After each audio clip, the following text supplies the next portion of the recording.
bigyan nga kayo ng qualified opinion. Yeah, Ibig sabihin, yeah. ang problema lang ninyo is on the routinary.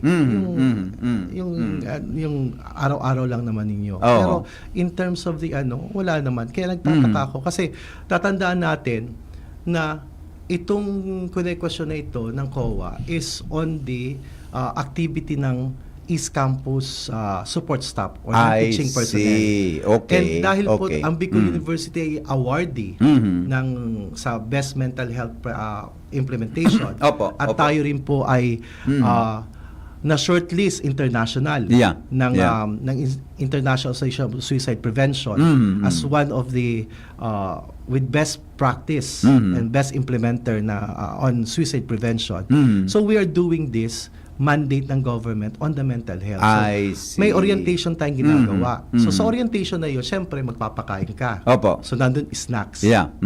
Baka pag nagpa-enhancement tayo, wala na umattend kasi di na tayo magpapakain. Yeah. It's very common. Ikaw, Kuya Henry, pag in-invite ka for enhancement. Number one dyan, yung food, ano yan? Snacks. Snacks Yeah. or preparation. Kaya biro ko nga sa university, what about tanggalin natin yung snacks? Wag Enhancement tayo, magbaon na lang kayo. Maraming magagalit sa akin. Oh. Number Okay. 2, Yeah, go ahead, para sir. masustain yung natutunan nila yung natutunan nila during the enhancement, kailangan bigyan natin sila ng nap pillow. Opo. So yung nap pillow kasi, it's an instrument for to promote sabi natin, good mental health. Yeah, opo. Yung nap pillow po, kung di po para po sa nakikinig po, ito po yung una na ipapasok mo yung kamay mo. Tapos, see. ipapatong mo siya sa lamesa, Tapos hihiga ka. magnap ka ng for a Yun short po. period. Kasi ang pagod na utak po, hindi talaga makakatrabaho Ang ng na-imagine ko, ayos. sir, para yung pelo na, yung square, hindi Yung pala, square na- ibang hindi klase po pala yun. yun. Ibang klase. Napilo po talaga po siya. yun. And that is a So, pag ginamit mo yun, nakayuko ka dyan sa table, Opo. very comfortable yung gagamit na papasok tao. mo na yung kamay mong gano'n. Opo, oho. And ito yung mga nire-recommend ng mga mental health professionals natin. Oo. Kasi may tandaan basehan natin- pala yung Yung napelo basehan na po yun. Pati yan. yung design niya. May research po yan. Recommended yun ng mga mental health professionals. professionals. And Okay. kung titingnan po natin dahil sa laki ng university, Opo. at ang non-teaching po dati kakaunti lang, syempre mapagod naman yan sa utak Yeah. mo. Oo. Ang sabi ko nga sa kanila, kung meron kayong time o break time, huwag na kayong magpagala-gala. Oo. Humiga na lang kayo. Oo. And that's Tama. the way. Yung nap pillow po nilang gamitin on their break time. I Yeah. see. And then, by this, How many individuals per yung recipient ng nap? 70 lang po yung 70. At kung Di titingnan 70 natin, nap pillows yun. Opo. Okay. Sa halagang 350 pesos. Okay. 350 per nap pillow. Opo. Okay. Yeah. Okay. Kasi pinaralan ko nasa Manila ako, ano ba yan? Na-intriga ako dyan. Oo. Pinakita sa akin, ito sir. Yung ito picture. Sabi ko, Opo. sabi ko, wala namang issue dyan ang issue lang naman dyan ay, ang sabi ng COA, wrong charging kayo. Oo. I-charge niyo siya sa research sa extension na dapat i-charge niyo sa admin cost. Ayun. Yung Sana, charging. wrong charging lang. Oo, Kasi nga, ang Pero hindi po sir sinabi ng COA na mali yung paggasto ninyo. Hindi. Yung charge, Yung charging lang naman. yung pagka-charge lang ng lang, amount ng kung saan account. dapat, ng Oo, account. oo. Okay. Yun lang naman po yun. Kaya sabi ko, bakit ito Iyo. pinalobo na? Oh. Ito Pero yung samantalang- purpose po ng pagbili noon at saka yung snacks, hindi naman connection ng COA, no? Hindi Yung naman charging po. lang. Charging lang. Ayun. Okay. Kung saan. Dapat nga, doon nyo kunin yung pera, doon nyo i-charge, hindi Yeah. dito. Very Oo. malicious nga po Very malicious. Na, kinausap ko nga po ngayon si Madam BP Research. At sabi niya sa akin, sir, binawasan ko pa nga po yan. From ganito pong amount, ginawa na lang yata mo parang 80,000 na lang yun. Yeah, okay. So, yung amount sir na involved is how much po talaga? Parang 80,000, More or less, mga 80 something. 80,000 lang po yun. Something like that. Opo. Yung kabuuan doon sa, Snacks lang naman po yun, including the saka nap pillows, yes. etc. Opo. I see. Yung palang laman ng Yes. kwa na yun, nung isyong yun. Yes po. I see. Okay. So, with that, ano po ang, di ba, sa inyo, di ba may internal auditor naman kayo? Meron naman po kami tinatawag na internal audit services. At ito po ay pinag-aano na po ngayon. Lahat po yan. Kasi actually ito pong AOM na ito, kasama po siya doon sa exit conference namin. I Oo. see. Lumabas andoon sa exit Na-clarify na conference po yan. ninyo. Kaya kung lalabas po yan sa report ng COA, hindi na Opo. po mapapublish yan. I see. Kasi ang- Meaning, sir, pag dumaan sa exit conference, what does it mean? Anong ibig sabihin po? Ibig sabihin po, nagkaklaruhan na. Doon sa inyo, Oo. within your, your jurisdiction, Opo. na-clarify na yun. Na-clarify na. I So kung hindi see. ma-clarify, Mhm. doon na nila i-elevate yan sa regional office. I see. Opo. Kung nung na-clarify po doon, aram na yun ng kuwa na inayos na po Kaya ninyo. ayos na po kasi Oo. it's only just wrong charging. Ay, yun. Yeah. Okay. Ganun. Kaya, tapos oh. pinag-uusapan pa natin dito yung CMO20. Yeah. Yung CMO20 kasi is allocation. Yung ano ibig sabihin siya ng CMO20? CHED Memorandum Order 20 series of 20. 2011. Okay. Opo. Ito po yung prescribed allocation Okay. ng budget ng isang university or Okay. isang state college Mm. na may 10%, kung ilang mga percent. Yeah. Kaya lang po, nung mga kapanahonan kasi po, hindi pa po ako presidente, Yeah. question na po yung legality noon. Okay. Kasi number Okay. one, Mm. sa Republic Act, Mm. sinasabi ng Republic Act, ang Board of Regents or any governing board ay may authority to appropriate funds. Okay. Okay. So, ano ang mas malaki? The Republic Act o ang CHED Memorandum. Oo. So, siyempre, Yung batas. Oo. pero hindi na namin question yun. Oo. Ang pinaka-question na lang namin doon, nung kapanahonan din, Oo. ng mga first 2 years ko sa office, Opo. is, di ba may Supreme Court decision or stare decisis na Mm. sinasabi na kapag hindi siya na-publish sa Official Gazette at hindi rin po siya nakadocket Opo. sa Office of National Archives Mhm. and Records, Opo. ibig sabihin hindi siya enforceable. Ayun. Yeah. Okay. Oo. So, by sense po na yun, Mhm. hindi po kami sumusunod doon sa CMO20 because of these questions. And Mhm. we already communicate this to COA and even to CHED. Yeah. Until Mm. now, ang CHED wala pang response. Mm. Ngayon po, ngayong 2025 po, sa 2025 budget, Mm. sabi namin, 2011 pa ito, Opo. ilang taon na, Matagal-tagal na, no? matagal-tagal na, at Mm. halos lahat ng SUC ginagawa na ito, Mm. let us follow. Yeah. Yeah. So, ang ginawa ko po ngayon, pina-digitize ko po lahat ng accounts Mhm. Mm. and yung may percentage. Yeah. Yung ibang mga deans and directors nga po parang naano sa akin Mm. because hindi na sila ngayon makapag-allocate talaga ng kailangan talaga nila. Mhm. Na dati, they can easily allocate doon Mhm. talaga to respond the needs of the colleges. Mhm. Ngayon hindi Mm. na Yeah. uniform na. But last week po, meron kami ng executive session with the chair ng CHED, the newly appointed chair, Opo. Dr. Agrupis, Mm. and together with the PASOK presidents headed by Dr. Tirso Ronquillo. Mm. Napag-usapan doon na hindi lang pala Bicol University Opo. ang may isyong ganun. It's most of the SUCs in the entire country. Ayun. Kasi ang pinaka-reason So, naman nangyayari is sa iba. how they can respond to the needs of their institution Opo. kung limitado lang Yeah. ang gagastusan. And ito po yung kumbaga, yung pinanghahawakan ng COA. Yeah. Mm. I see. Yung pinanghahawakan. So, ganyan. CMO20, So, ganun pala ang nagiging sitwasyon. Opo. Ano. So, Yes. from time to time, pag medyo tumama doon sa mga guidelines na yon, ikukulo yung atensyon ng mga issues. Opo. Pero it is not, hindi nangahulugan ba yan sir na mali kayo o just parang topic lang? Topic lang po Topic yun. lang. Ayusin Kasi, niyo to. tinawagan ko nga po yung yung COA team leader namin. Sabi ko, ba talaga? Ganito na po kalaki ba talaga yung issue? Kasi, Opo. nung una talaga, sa title pa lang talaga, Oh. Parang mag-init ang ulo mo. Oo. Kasi siguro mo, 2 taon ako, ako nga, mabaltaan ninyo. Yeah, yeah. Pumapasok ng opisina, naglalakad lang po Oo. ako. Mm. Yeah. Tapos, natatawa na lang po ako. Sabi ko, ginagawa ko ito on a, kung sino talaga po si Benji Nebres. Oo. Pero Oo. sa tingin ko insider po yun. Yeah, yeah. Oo nga. Anyway, pwede kasi mag-imbestiga. Joke lang. Hindi, kasi ang ano ko naman po dito is napakasimple lang naman. Kung Yeah. ayaw ninyong makatrabaho ako, sabihin yun. And Mm. better, Opo.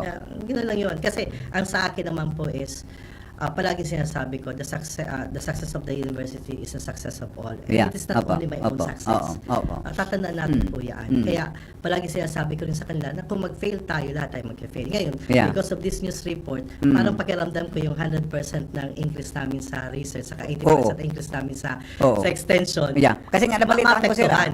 Nabalitaan ko na may malaki daw ang increase ng budget ninyo. Malaki po yung increase Oo, namin kasi oo. we are Walang kumbaga, bangkwan. we are accomplishing much. Iya, oo. Ibig sabihin, pag ginagawa nyo itong mga bagay na ito, may nakikita na kailangan ng support, Opo, financial support. Yun na nga po eh. Oo. I see. Okay. So ano, sir, with that, mayroon ba ito? May impact ba itong news report na ito? Na Malaki lumabas pong na ito? impact kasi yung Oo. undersecretary ng DBM Tumawag sa inyo. akin. Okay, oo. And then sabi ko naman sa kanya, Mm. Sir, basahin naman niyo po yung Oo. content. Yeah. Kasi kung babasahin nyo lang yung title, Mm. tagatalo kayo. Oo nga. Yeah. Oo. So with that po, sir, tama bang yung pagkaintindi ko on your part po sa administration ninyo, na-clarify na yon during exit. Opo. Lahat ng yon. Clarified na Clarified po. na. And Oo. some of them are Oo. still under review. Ayun. Opo. Okay. Kasi mayroon pa po kami doon ng mga, Mm. syempre, ito yung sinabi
natin. Oo. Remember the Oo nga. buses? Yung Nagkameron tayo ng holistic evaluation and Oo. assessment of the performance of students Mm, na admit sa BU. mm. Ang magte-take kasi po ng exam ay yung mga buses products. I yung, see. yung wala pong written exam. Pandemic yun, di ba? Opo. Oo. So titiyan po natin kung yung buses talaga Oo. is mas effective kesa sa buset.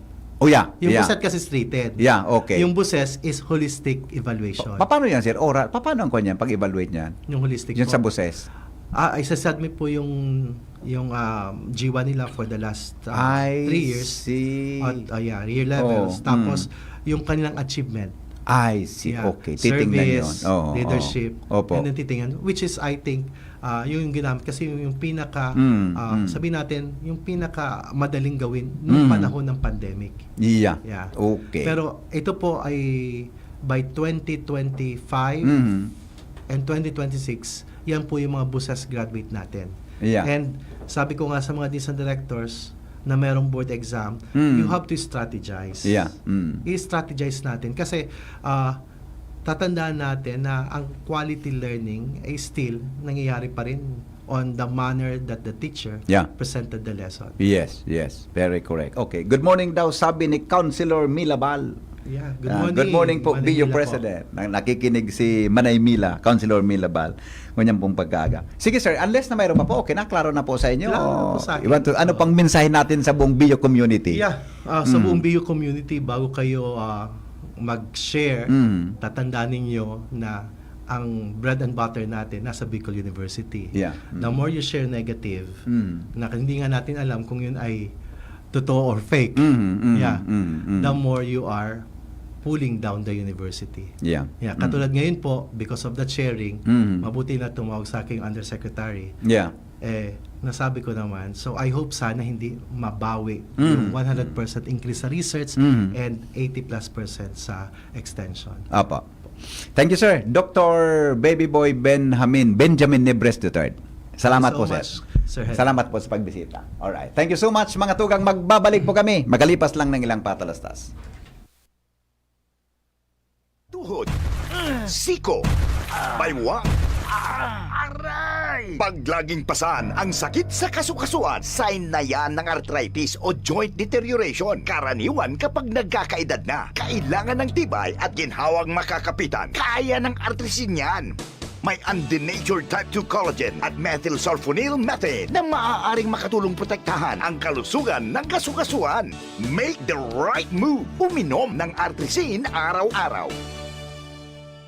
Mabibili ang Artesin sa mga leading drugstores nationwide. Mahalagang paalala, ang Artesin ay hindi gamot at hindi maaaring gamitin panggamot sa anumang uri ng sakit. Walkathon o marathon man yan, kayang-kaya with strong joints. Siyempre, posible yan through proper diet, regular exercise at araw-araw na pag-inom ng Artesin. Ito ay may dietary supplement na may tulong proteksyon mula sa undenatured type 2 collagen at methylsulfonylmethane. Ang undenatured type 2 collagen ay natural na nutrisyon na nagpapatibay sa kaso-kasuan, habang ang methylsulfonylmethane naman ay clinically used for arthritis. Kapag pinagsama ang dalawang sangkap na ito ay isang powerhouse nutrition for healthier joints, bawas pananakit pa at dagdag mobility sa kaso-kasuan. Mabibili ang Artesin sa mga pangunahing butika nationwide. Make the right move. Bakunang angat, serbisyong dapat. Sa presyong abot kaya at matapat. Lahat ng yan, nasa Rabvax. Nakagat o nakalmot ka ba? Huwag mag-alala. Rabvax Animal Bite Center ang inyong kaagapay para sa pinagkakatiwalaan, mura, ligtas at siguradong proteksyon laban sa rabies. Bukas po kami 8 a.m. to 5 p.m. mula Lunes hanggang Sabado, 8 a.m. to 12 noon naman every Sunday. And on holiday, pwedeng-pwede pati walk-in. Ang aming mga branches, Rabvax Legazpi, R&R Suite, Sagmin, Legazpi City, near Aleco. Rabvax Ligao, in Barangay Tuburan, Ligao City. Rabvax Tabaco, beside Siga Hospital. Rabvax Iriga, in front of Yusan Iriga. Rabvax Irusin Sorsogon, malapit sa Irusin District Hospital. And now open, Rabvax Masbate, along Municipal Road, Barangay Kalipay, Masbate City. Rabvax Pilar, Rabvax Castilla, Rabvax Piudaran, and Rabvax Cubao Metro Manila. Like us on Facebook, maging bakunado at protektado. Piliin ang alagang Rabvax. Kung ikaw ay edad 50 pataas katulad ko, may mataas na ang risk ng panlalabo ng paningin. Mas challenging ang pang-araw-araw na gawain tulad ng pagbabasa, pagsusulat, at pagmamaneho. Ang Optin ay may lutin na maaaring makatulong sa kalusugan ng mata, nilalabanan ng epekto ng glaucoma, macular degeneration at katarata. Kitang-kita ang kalusugan. Mabibili ang Optin sa mga pangunahing butika nationwide. Mahalagang paalala, ang Optin ay hindi gamot at hindi dapat gamitin panggamot sa anumang uri ng sakit. Hapot. Ano nga niyang hapot naan? Kay ba si Henry Maceda, ang lalaking hindi inuumaga.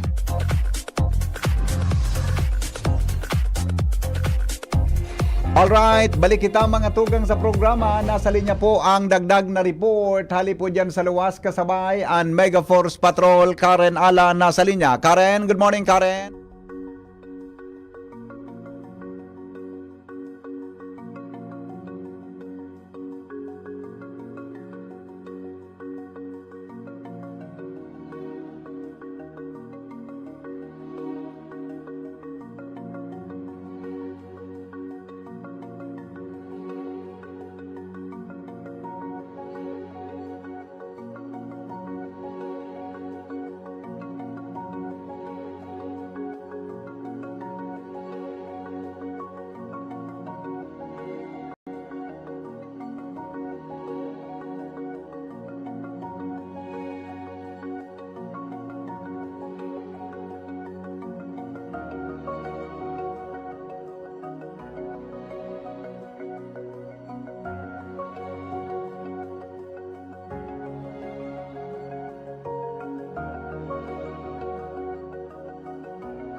On this episode of Lingkod Bayan Diaries, ating tunghayan ang kwento ng isa sa ating mga honor awardees.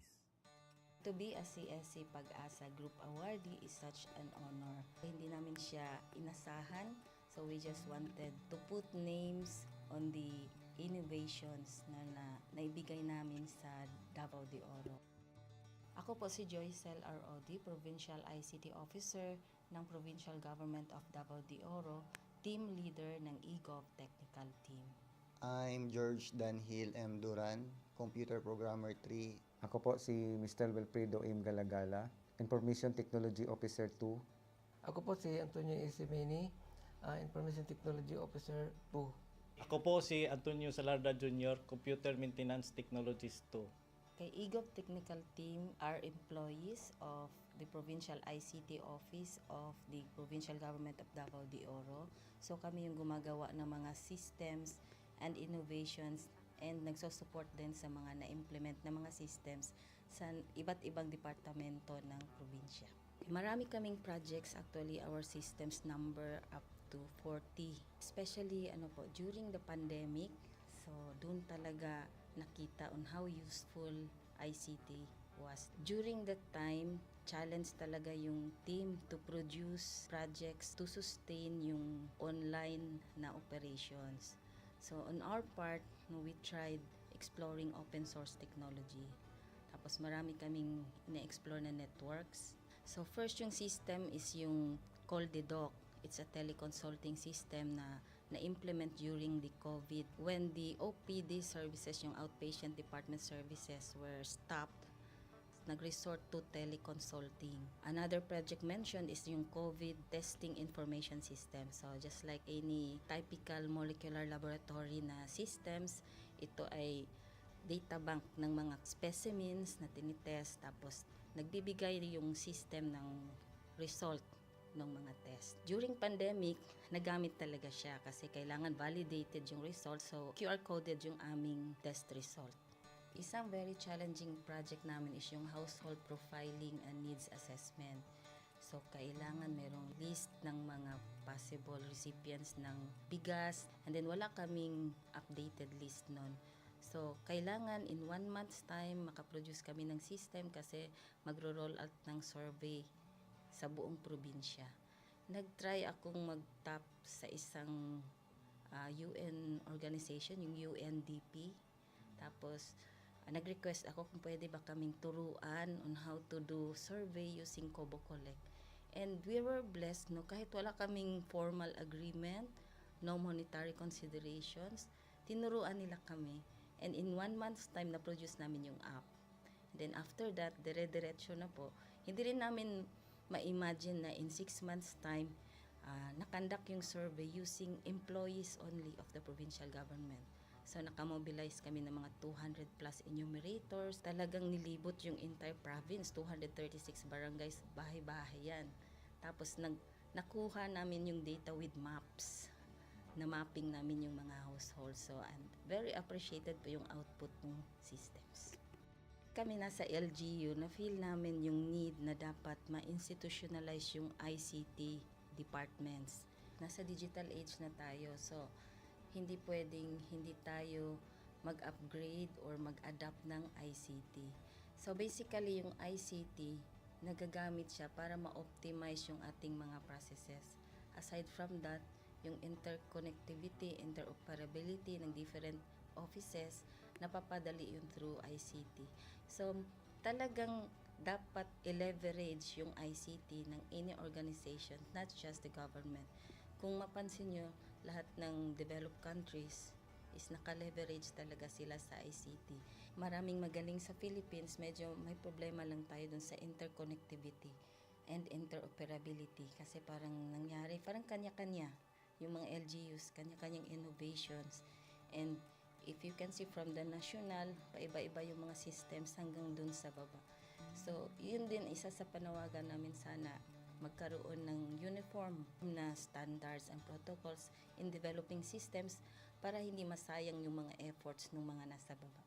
Okay, my message to my fellow public servants, so let us continue to be a gift. Di ba, pag gift ka, maganda ka, mapapasaya mo yung recipient, kay magiging useful ka sa recipient. So, isa lang yun sa palagi kong isinasa puso, no? Continue to adapt to the change, especially in ICT innovation. Even though marami tayong challenges na related to it, just continue to adapt to the ever-changing progress in technology. Kaya ang masabi ko lang sa mga kawani ng gobyerno, kung trabaho tayo, gawin natin talaga yung nasa puso natin. Gawin mo lang ang dapat mong gawin upang kung ano mang gusto mong maitulong para sa bayan. Na patuloy lang natin ang ating mga mabubuting gawain sa gobyerno para sa ating mga kababayang Pilipino. Kami ang EGOV Technical Team ng Davao de Oro at ito ang aming kwentong lingkod bayani.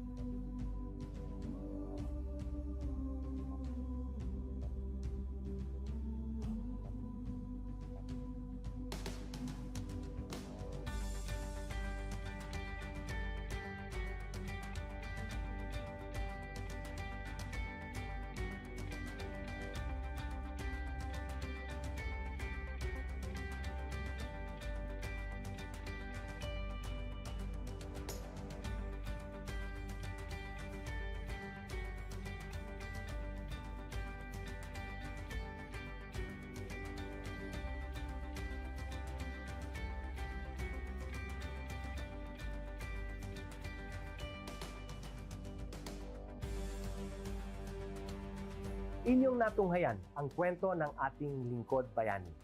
Kung ikaw ay may kilalang lingkod bayani, maaari siyang i-nominate sa Honor Awards Program ng Civil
Good day to all of you. On behalf of the University Registrar's Office, I welcome everyone warmly. As the head of this esteemed institution, I am privileged to introduce our office and share the valuable services we provide. The University Registrar's Office serves as the administrative heart of our university, functioning as a central hub for academic records, student enrollment, and course registration. We are dedicated to supporting the success of our students and personnel by ensuring the smooth operation of all educational processes. Our mission as an academic unit, the University Registrar's Office, will be taking care of the enrollment, graduation, and records management as it takes custody of academic records of all graduates and the issuance of official academic documents of students and graduates. Whether you are a current student, a prospective applicant, a faculty member, or an alumnus, our dedicated team is here to assist you. From guiding you through the enrollment process to helping you access and maintain your academic records, we are committed to providing exceptional service with efficiency and professionalism.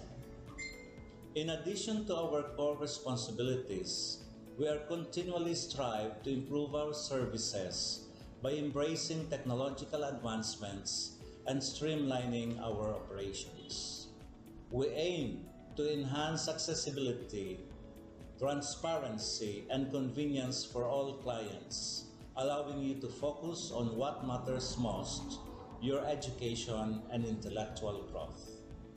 As University Registrar, I am honored to lead a team of talented professionals passionate about supporting your academic journey. We understand the challenges and aspirations of higher education and are dedicated to serving as your trusted partner throughout your time at our university.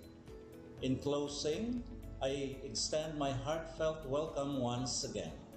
The University Registrar's Office is here to assist, inspire, and empower you as you embark on your intellectual endeavors.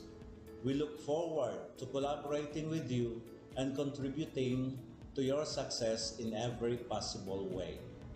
Thank you, and may this be the beginning of a remarkable academic journey for each of you as a university for humanity.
On this episode of Lingkod Bayan Diaries, ating tunghayan ang kwento ng isa sa ating mga honor awardees.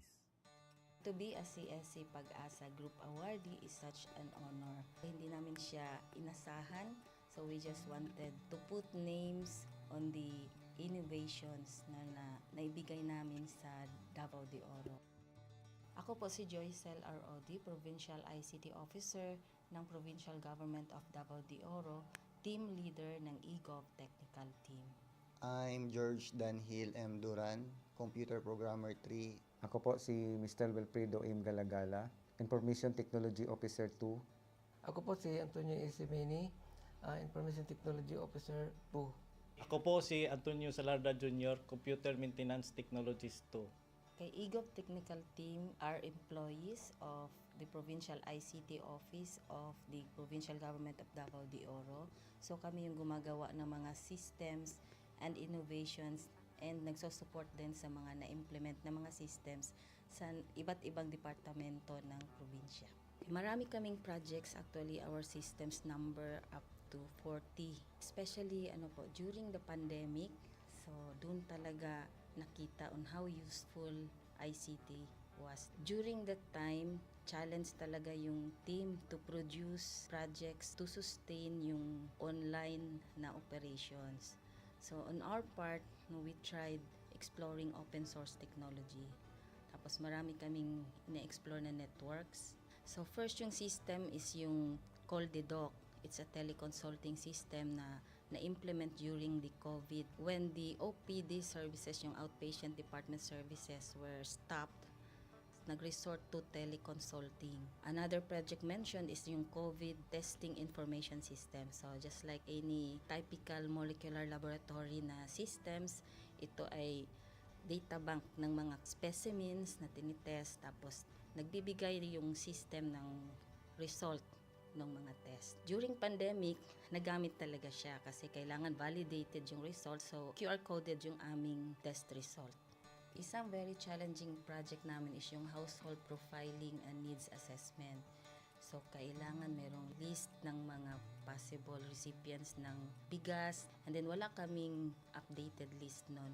So, kailangan in 1 month's time makaproduce kami ng system kasi magro-roll out ng survey sa buong probinsya.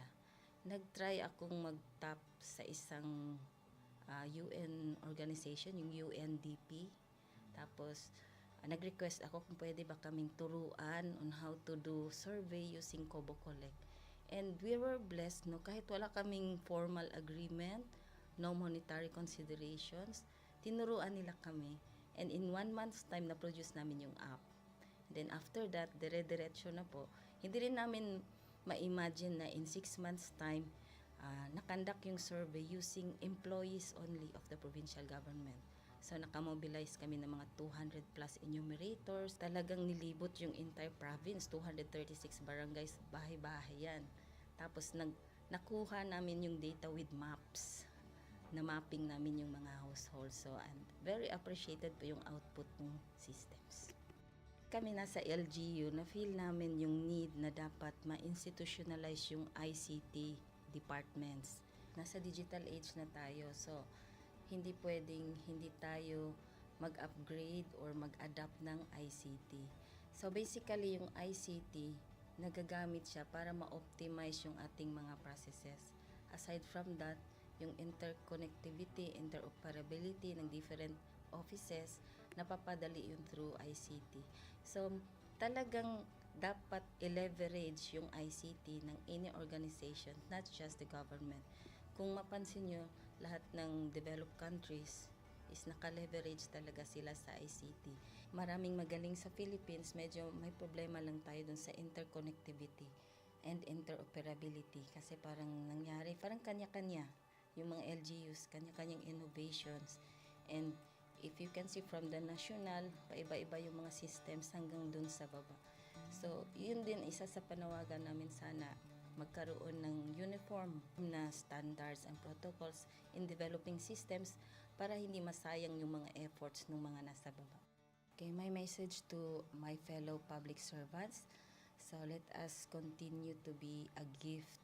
Di ba, pag gift ka, maganda ka, mapapasaya mo yung recipient, kay magiging useful ka sa recipient. So, isa lang yun sa palagi kong isinasa puso, no? Continue to adapt to the change, especially in ICT innovation. Even though marami tayong challenges na related to it, just continue to adapt to the ever-changing progress in technology. Kaya ang masabi ko lang sa mga kawani ng gobyerno, kung trabaho tayo, gawin natin talaga yung nasa puso natin. Gawin mo lang ang dapat mong gawin upang kung ano mang gusto mong maitulong para sa bayan. Na patuloy lang natin ang ating mga mabubuting gawain sa gobyerno para sa ating mga kababayang Pilipino. Kami ang EGOV Technical Team ng Davao de Oro at ito ang aming kwentong lingkod bayani.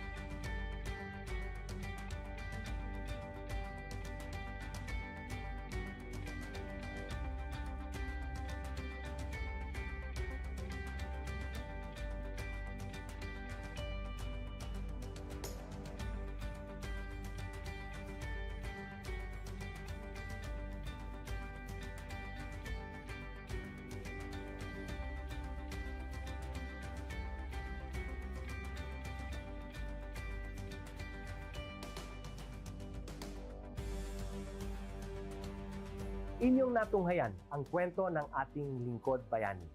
Kung ikaw ay may kilalang lingkod bayani, maaari siyang i-nominate sa Honor Awards Program ng Civil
Good day to all of you. On behalf of the University Registrar's Office, I welcome everyone warmly. As the head of this esteemed institution, I am privileged to introduce our office and share the valuable services we provide. The University Registrar's Office serves as the administrative heart of our university, functioning as a central hub for academic records, student enrollment, and course registration. We are dedicated to supporting the success of our students and personnel by ensuring the smooth operation of all educational processes. Our mission as an academic unit, the University Registrar's Office, will be taking care of the enrollment, graduation, and records management as it takes custody of academic records of all graduates and the issuance of official academic documents of students and graduates. Whether you are a current student, a prospective applicant, a faculty member, or an alumnus, our dedicated team is here to assist you. From guiding you through the enrollment process to helping you access and maintain your academic records, we are committed to providing exceptional service with efficiency and professionalism. In addition to our core responsibilities, we are continually strive to improve our services by embracing technological advancements and streamlining our operations. We aim to enhance accessibility, transparency, and convenience for all clients, allowing you to focus on what matters most, your education and intellectual growth. As University Registrar, I am honored to lead a team of talented professionals passionate about supporting your academic journey. We understand the challenges and aspirations of higher education and are dedicated to serving as your trusted partner throughout your time at our university.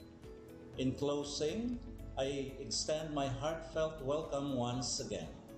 The University Registrar's Office is here to assist, inspire, and empower you as you embark on your intellectual endeavors.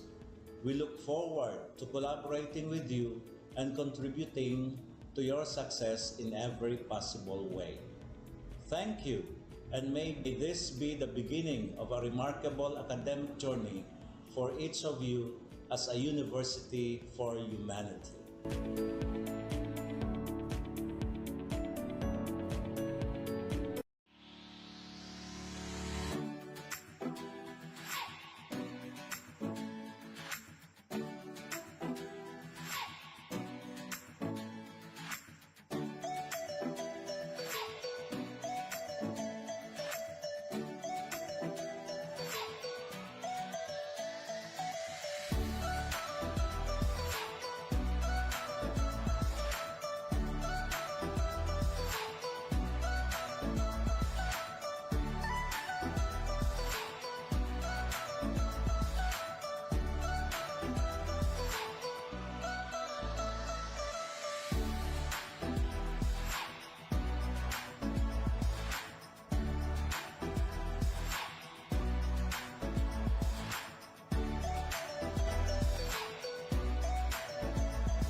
On this episode of Lingkod Bayan Diaries, ating tunghayan ang kwento ng isa sa ating mga honor awardees. To be a CSC Pag-asa Group Awardee is such an honor. Hindi namin siya inasahan, so we just wanted to put names on the innovations na naibigay namin sa Davao de Oro. Ako po si Joycel R.O.D., Provincial ICT Officer ng Provincial Government of Davao de Oro, Team Leader ng eGov Technical Team. I'm George Danhil M. Duran, Computer Programmer 3. Ako po si Mr. Wilfredo M. Galagala, Information Technology Officer 2. Ako po si Antonio Isimeni, Information Technology Officer 2. Ako po si Antonio Salarda Jr., Computer Maintenance Technologist 2. Kay eGov Technical Team are employees of the Provincial ICT Office of the Provincial Government of Davao de Oro. So kami yung gumagawa ng mga systems and innovations and nagsusupport din sa mga na-implement na mga systems sa iba't ibang departamento ng probinsya. Marami kaming projects, actually our systems number up to 40. Especially during the pandemic, so doon talaga nakita on how useful ICT was. During that time, challenge talaga yung team to produce projects to sustain yung online na operations. So on our part, we tried exploring open source technology. Tapos marami kaming ina-explore na networks. So first yung system is yung Coldedoc. It's a teleconsulting system na na-implement during the COVID. When the OPD services, yung outpatient department services were stopped, nag-resort to teleconsulting. Another project mentioned is yung COVID testing information system. So just like any typical molecular laboratory na systems, ito ay data bank ng mga specimens na tinitest, tapos nagbibigay yung system ng result ng mga test. During pandemic, nagamit talaga siya kasi kailangan validated yung result, so QR coded yung aming test result. Isang very challenging project namin is yung household profiling and needs assessment. So, kailangan merong list ng mga possible recipients ng bigas, and then wala kaming updated list nun. So, kailangan in 1 month's time makaproduce kami ng system kasi magro-roll out ng survey sa buong probinsya. Nag-try akong mag-tap sa isang UN organization, yung UNDP. Tapos, nag-request ako kung pwede ba kaming turuan on how to do survey using Kobo Collect. And we were blessed, kahit wala kaming formal agreement, no monetary considerations, tinuruan nila kami. And in 1 month's time, na-produce namin yung app. And then after that, dire-diretso na po. Hindi rin namin ma-imagine na in 6 months' time, nakandak yung survey using employees only of the provincial government. So, nakamobilize kami ng mga 200 plus enumerators. Talagang nilibot yung entire province, 236 barangays, bahay-bahay yan. Tapos, nakuha namin yung data with maps. Na mapping namin yung mga households. So, and very appreciated po yung output ng systems. Kami nasa LGU, na-feel namin yung need na dapat ma-institutionalize yung ICT departments. Nasa digital age na tayo, so hindi pwedeng hindi tayo mag-upgrade or mag-adapt ng ICT. So basically yung ICT, nagagamit siya para ma-optimize yung ating mga processes. Aside from that, yung interconnectivity, interoperability ng different offices, napapadali yun through ICT. So talagang dapat i-leverage yung ICT ng any organization, not just the government. Kung mapansin nyo, lahat ng developed countries is naka-leverage talaga sila sa ICT. Maraming magaling sa Philippines, medyo may problema lang tayo dun sa interconnectivity and interoperability kasi parang nangyari, parang kanya-kanya yung mga LGUs, kanya-kanyang innovations. And if you can see from the national, paiba-iba yung mga systems hanggang dun sa baba. So, yun din isa sa panawagan namin sana magkaroon ng uniform na standards and protocols in developing systems para hindi masayang yung mga efforts ng mga nasa baba. Okay, my message to my fellow public servants, so let us continue to be a gift. Di ba, pag gift ka, maganda ka, mapapasaya mo yung recipient, kay magiging useful ka sa recipient. So, isa lang yun sa palagi kong isinasa puso, no? Continue to adapt to the change, especially in ICT innovation. Even though marami tayong challenges na related to it, just continue to adapt to the ever-changing progress in technology.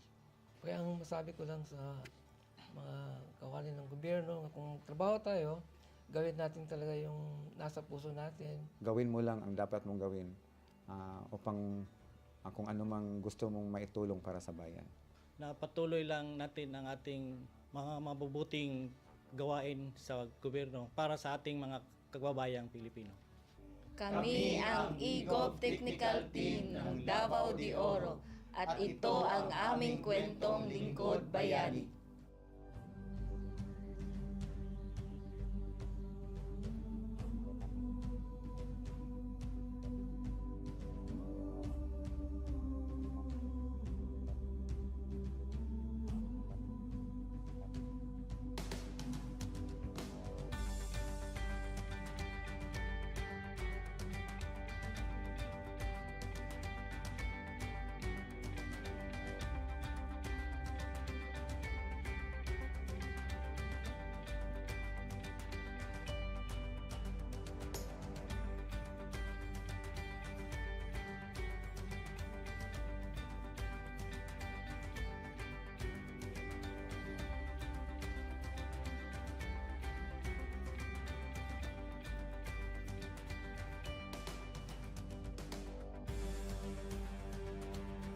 Inyong natunghayan ang kwento ng ating lingkod bayani.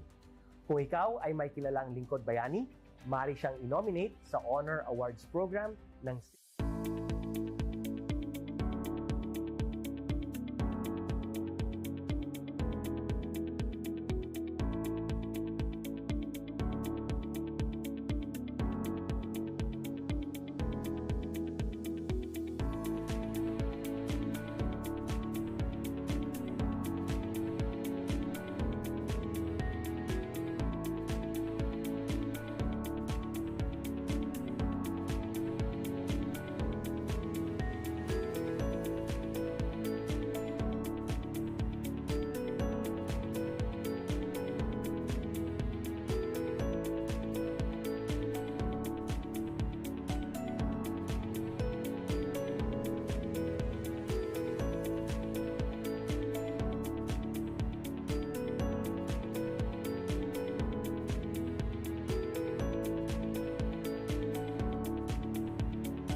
Good day to all of you.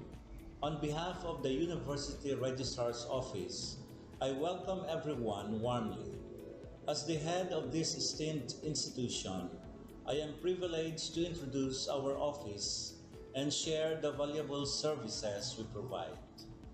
The University Registrar's Office serves as the administrative heart of our university, functioning as a central hub for academic records, student enrollment, and course registration. We are dedicated to supporting the success of our students and personnel by ensuring the smooth operation of all educational processes. Our mission as an academic unit, the University Registrar's Office, will be taking care of the enrollment, graduation, and records management as it takes custody of academic records of all graduates and the issuance of official academic documents of students and graduates. Whether you are a current student, a prospective applicant, a faculty member, or an alumnus, our dedicated team is here to assist you. From guiding you through the enrollment process to helping you access and maintain your academic records, we are committed to providing exceptional service with efficiency and professionalism. In addition to our core responsibilities, we are continually strive to improve our services by embracing technological advancements and streamlining our operations. We aim to enhance accessibility, transparency, and convenience for all clients, allowing you to focus on what matters most, your education and intellectual growth. As University Registrar, I am honored to lead a team of talented professionals passionate about supporting your academic journey. We understand the challenges and aspirations of higher education and are dedicated to serving as your trusted partner throughout your time at our university. In closing, I extend my heartfelt welcome once again. The University Registrar's Office is here to assist, inspire, and empower you as you embark on your intellectual endeavors. We look forward to collaborating with you and contributing to your success in every possible way. Thank you, and may this be the beginning of a remarkable academic journey for each of you as a university for humanity.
On this episode of Lingkod Bayan Diaries, ating tunghayan ang kwento ng isa sa ating mga honor awardees. To be a CSC Pag-asa Group Awardee is such an honor. Hindi namin siya inasahan, so we just wanted to put names on the innovations na naibigay namin sa Davao de Oro. Ako po si Joycel R.O.D., Provincial ICT Officer ng Provincial Government of Davao de Oro, Team Leader ng eGov Technical Team. I'm George Danhil M. Duran, Computer Programmer 3. Ako po si Mr. Wilfredo M. Galagala, Information Technology Officer 2. Ako po si Antonio Isimini, Information Technology Officer 2. Ako po si Antonio Salarda Jr., Computer Maintenance Technologist 2. Kay eGov Technical Team are employees of the Provincial ICT Office of the Provincial Government of Davao de Oro. So kami yung gumagawa ng mga systems and innovations and nagsusupport din sa mga na-implement na mga systems sa iba't ibang departamento ng probinsya. Marami kaming projects, actually our systems number up to 40. Especially during the pandemic, so doon talaga nakita on how useful ICT was. During that time, challenge talaga yung team to produce projects to sustain yung online na operations. So on our part, we tried exploring open source technology. Tapos marami kaming ina-explore na networks. So first yung system is yung Call the Doc. It's a teleconsulting system na na-implement during the COVID. When the OPD services, yung outpatient department services were stopped, nag-resort to teleconsulting. Another project mentioned is yung COVID testing information system. So just like any typical molecular laboratory na systems, ito ay data bank ng mga specimens na tinitest, tapos nagbibigay yung system ng result ng mga test. During pandemic, nagamit talaga siya kasi kailangan validated yung result, so QR coded yung aming test result. Isang very challenging project namin is yung household profiling and needs assessment. So, kailangan merong list ng mga possible recipients ng bigas, and then wala kaming updated list nun. So, kailangan in 1 month's time makaproduce kami ng system kasi magro-roll out ng survey sa buong probinsya. Nag-try akong mag-tap sa isang UN organization, yung UNDP. Tapos, nag-request ako kung pwede ba kaming turuan on how to do survey using Kobo Collect. And we were blessed, kahit wala kaming formal agreement, no monetary considerations, tinuruan nila kami. And in 1 month's time, na-produce namin yung app. And then after that, dire-diretso na po. Hindi rin namin ma-imagine na in 6 months' time, nakandak yung survey using employees only of the provincial government. So, nakamobilize kami ng mga 200 plus enumerators. Talagang nilibot yung entire province, 236 barangays, bahay-bahay yan. Tapos, nakuha namin yung data with maps. Na mapping namin yung mga households. So, and very appreciated po yung output ng systems. Kami nasa LGU, na-feel namin yung need na dapat ma-institutionalize yung ICT departments. Nasa digital age na tayo, so hindi pwedeng hindi tayo mag-upgrade or mag-adapt ng ICT. So basically, yung ICT, nagagamit siya para ma-optimize yung ating mga processes. Aside from that, yung interconnectivity, interoperability ng different offices, napapadali yun through ICT. So talagang dapat i-leverage yung ICT ng any organization, not just the government. Kung mapansin nyo, lahat ng developed countries is naka-leverage talaga sila sa ICT. Maraming magaling sa Philippines, medyo may problema lang tayo dun sa interconnectivity and interoperability kasi parang nangyari, parang kanya-kanya yung mga LGUs, kanya-kanyang innovations. And if you can see from the national, paiba-iba yung mga systems hanggang dun sa baba. So, yun din isa sa panawagan namin sana magkaroon ng uniform na standards and protocols in developing systems para hindi masayang yung mga efforts ng mga nasa baba. Okay, my message to my fellow public servants, so let us continue to be a gift. Di ba, pag gift ka, maganda ka, mapapasaya mo yung recipient, kay magiging useful ka sa recipient. So, isa lang yun sa palagi kong isinasa puso, no? Continue to adapt to the change, especially in ICT innovation. Even though marami tayong challenges na related to it, just continue to adapt to the ever-changing progress in technology. Kaya ang masabi ko lang sa mga kawani ng gobyerno, kung trabaho tayo, gawin natin talaga yung nasa puso natin. Gawin mo lang ang dapat mong gawin upang kung ano mang gusto mong maitulong para sa bayan.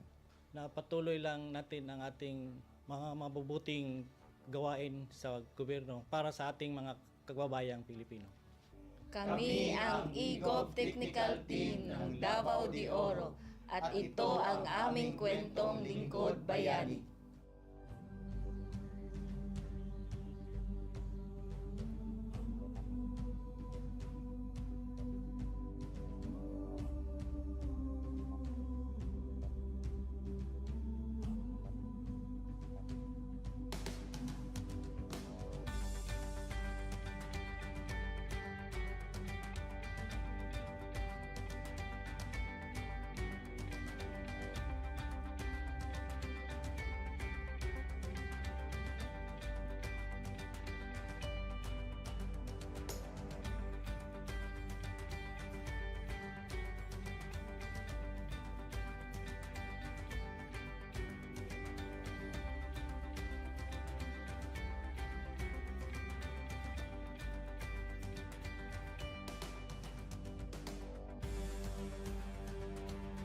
Inyong natunghayan ang kwento ng ating lingkod bayani.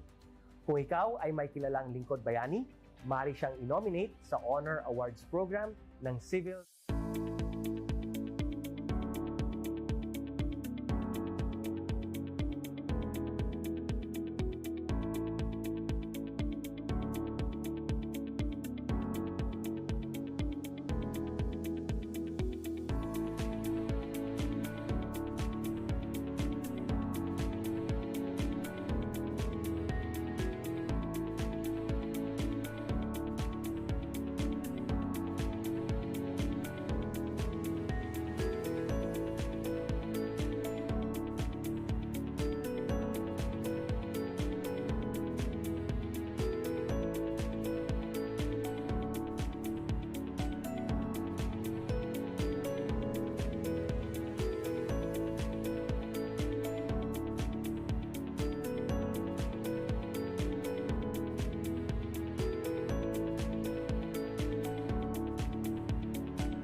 Good day to all of you.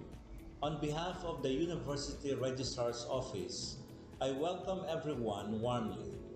As the head of this esteemed institution, I am privileged to introduce our office and share the valuable services we provide. The University Registrar's Office serves as the administrative heart of our university, functioning as a central hub for academic records, student enrollment, and course registration. We are dedicated to supporting the success of our students and personnel by ensuring the smooth operation of all educational processes. Our mission as an academic unit, the University Registrar's Office, will be taking care of the enrollment, graduation, and records management as it takes custody of academic records of all graduates and the issuance of official academic documents of students and graduates.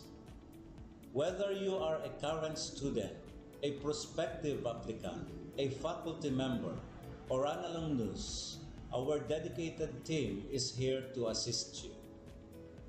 From guiding you through the enrollment process to helping you access and maintain your academic records, we are committed to providing exceptional service with efficiency and professionalism. In addition to our core responsibilities, we are continually strive to improve our services by embracing technological advancements and streamlining our operations.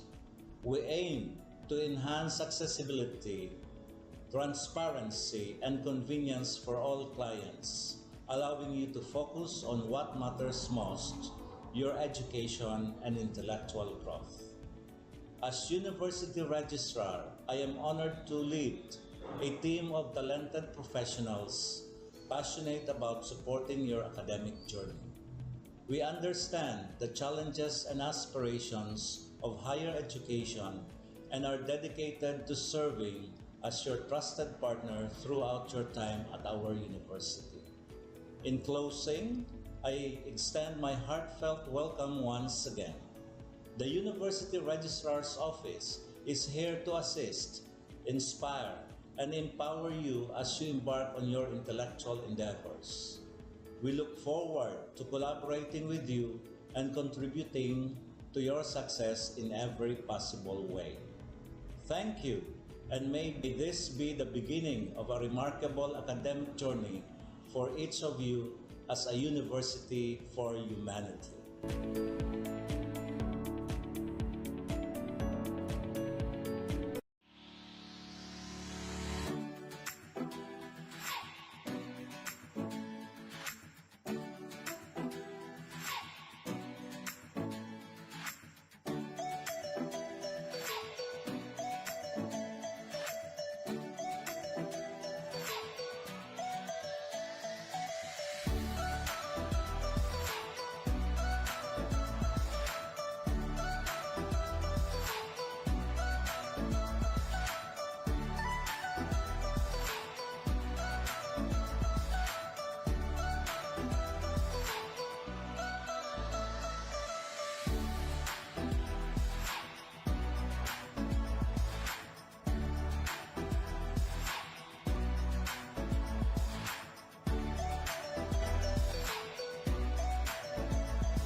On this episode of Lingkod Bayan Diaries, ating tunghayan ang kwento ng isa sa ating mga honor awardees. To be a CSC Pag-asa Group Awardee is such an honor. Hindi namin siya inasahan, so we just wanted to put names on the innovations na naibigay namin sa Davao de Oro. Ako po si Joycel R.O.D., Provincial ICT Officer ng Provincial Government of Davao de Oro, Team Leader ng eGov Technical Team. I'm George Danhil M. Duran, Computer Programmer 3. Ako po si Mr. Wilfredo M. Galagala, Information Technology Officer 2. Ako po si Antonio Isimini, Information Technology Officer 2. Ako po si Antonio Salarda Jr., Computer Maintenance Technologist 2. Kay eGov Technical Team are employees of the Provincial ICT Office of the Provincial Government of Davao de Oro. So kami yung gumagawa ng mga systems and innovations and nagsusupport din sa mga na-implement na mga systems sa iba't ibang departamento ng probinsya. Marami kaming projects, actually our systems number up to 40. Especially during the pandemic, so doon talaga nakita on how useful ICT was. During that time, challenge talaga yung team to produce projects to sustain yung online na operations. So on our part, we tried exploring open source technology. Tapos marami kaming ina-explore na networks. So first yung system is yung Call-the-Doc. It's a teleconsulting system na na-implement during the COVID. When the OPD services, yung outpatient department services were stopped, nag-resort to teleconsulting. Another project mentioned is yung COVID testing information system. So just like any typical molecular laboratory na systems, ito ay data bank ng mga specimens na tinitest, tapos nagbibigay yung system ng result ng mga test. During pandemic, nagamit talaga siya kasi kailangan validated yung result. So, QR-coded yung aming test result. Isang very challenging project namin is yung household profiling and needs assessment.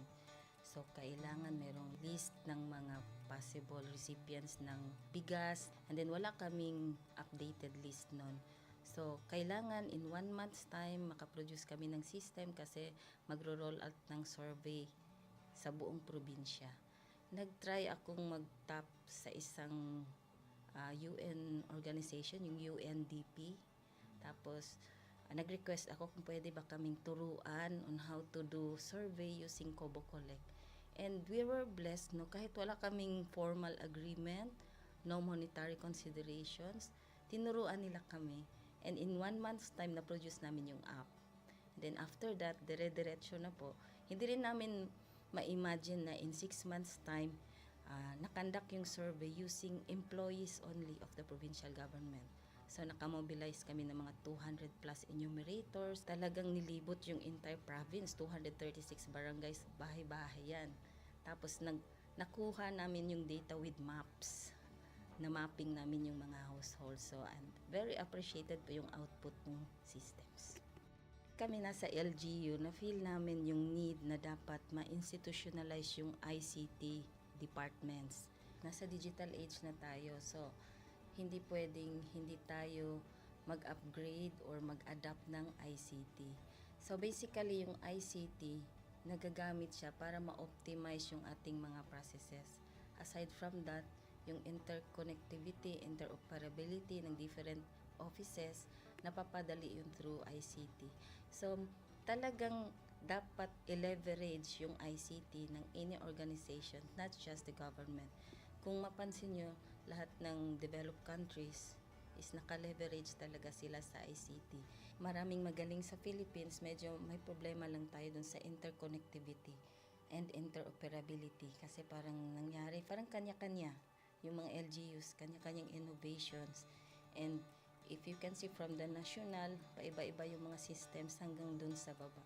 So, yun din isa sa panawagan namin, sana magkaroon ng uniform na standards and protocols in developing systems para hindi masayang yung mga efforts ng mga nasa baba. Okay, my message to my fellow public servants, so let us continue to be a gift. Di ba, pag gift ka, maganda ka, mapapasaya mo yung recipient, kay magiging useful ka sa recipient. So, isa lang yun sa palagi kong isinasa puso, no? Continue to adapt to the change, especially in ICT innovation. Even though marami tayong challenges na related to it, just continue to adapt to the ever-changing progress in technology. Kaya ang masabi ko lang sa mga kawani ng gobyerno, kung trabaho tayo, gawin natin talaga yung nasa puso natin. Gawin mo lang ang dapat mong gawin upang kung ano mang gusto mong maitulong para sa bayan. Na patuloy lang natin ang ating mga mabubuting gawain sa gobyerno para sa ating mga kababayang Pilipino. Kami ang e-Gov Technical Team ng Davao de Oro at ito ang aming kwentong lingkod bayani.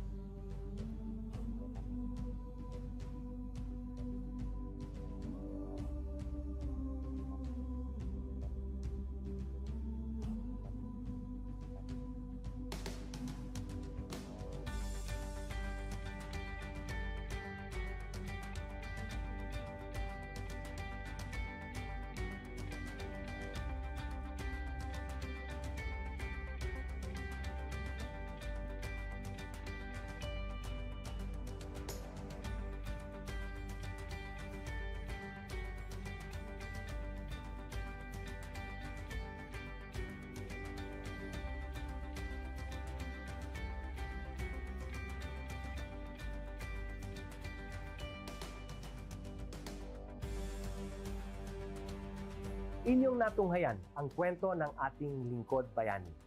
Kung ikaw ay may kilalang lingkod bayani, maaari siyang i-nominate sa Honor Awards Program ng Civil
Good day to all of you.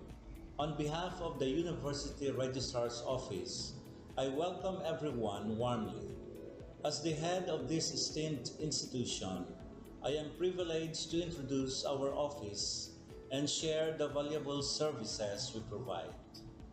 The University Registrar's Office serves as the administrative heart of our university, functioning as a central hub for academic records, student enrollment, and course registration. We are dedicated to supporting the success of our students and personnel by ensuring the smooth operation of all educational processes.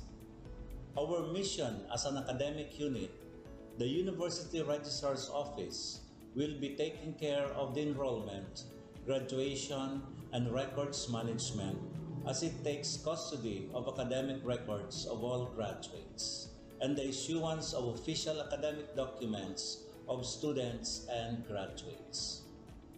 Whether you are a current student, a prospective applicant, a faculty member, or an alumnus, our dedicated team is here to assist you. From guiding you through the enrollment process to helping you access and maintain your academic records, we are committed to providing exceptional service with efficiency and professionalism. In addition to our core responsibilities, we are continually strive to improve our services by embracing technological advancements and streamlining our operations. We aim to enhance accessibility, transparency, and convenience for all clients, allowing you to focus on what matters most, your education and intellectual growth. As University Registrar, I am honored to lead a team of talented professionals passionate about supporting your academic journey. We understand the challenges and aspirations of higher education and are dedicated to serving as your trusted partner throughout your time at our university. In closing, I extend my heartfelt welcome once again. The University Registrar's Office is here to assist, inspire, and empower you as you embark on your intellectual endeavors. We look forward to collaborating with you and contributing to your success in every possible way. Thank you, and may this be the beginning of a remarkable academic journey for each of you as a university for humanity.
po.